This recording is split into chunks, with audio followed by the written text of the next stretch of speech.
Pusryčius pavalgė, dabar priešpiečiai.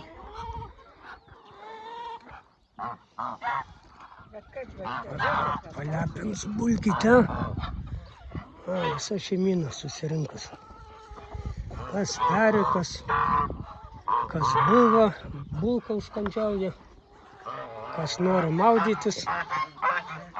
Žodžiu, visi gyvi, visi kruta.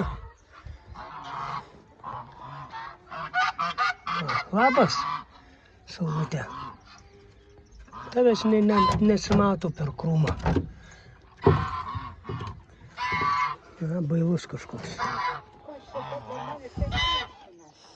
Lizdų pridarėm, bet kažkaip perėt nelabai jos nori. Kiaušinius, aišku, dedantytės ir žąsys. Tot kažkaip perėt dar nesėda.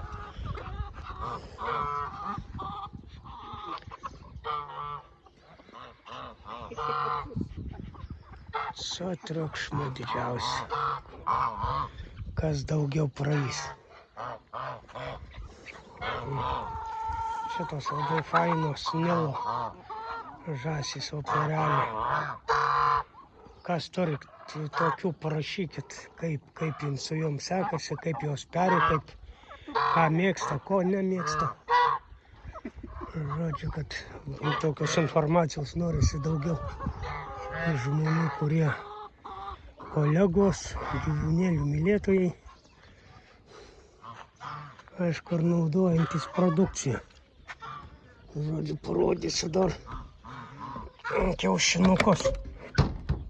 Kraut krauna, bet perėt kažkodėl netupi, nei pūkų peša, nei... Žodžiu, čia tokie žalsvesni, tai jie šitos Nilų žąsų.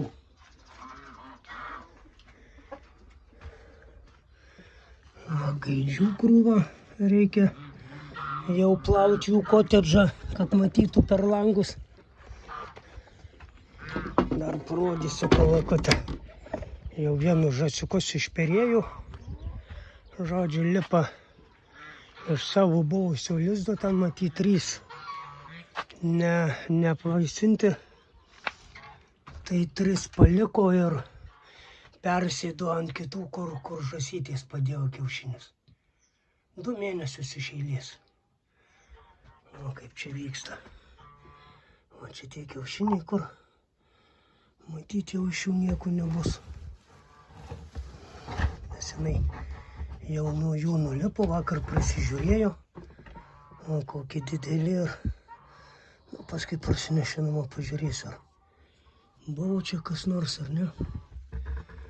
Žiūrėsim, kaip čia kas susitvarkys.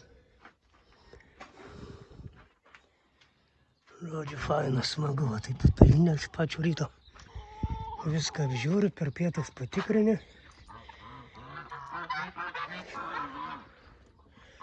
Žodžiu, labai faina ir visiems kolegoms sėkmės.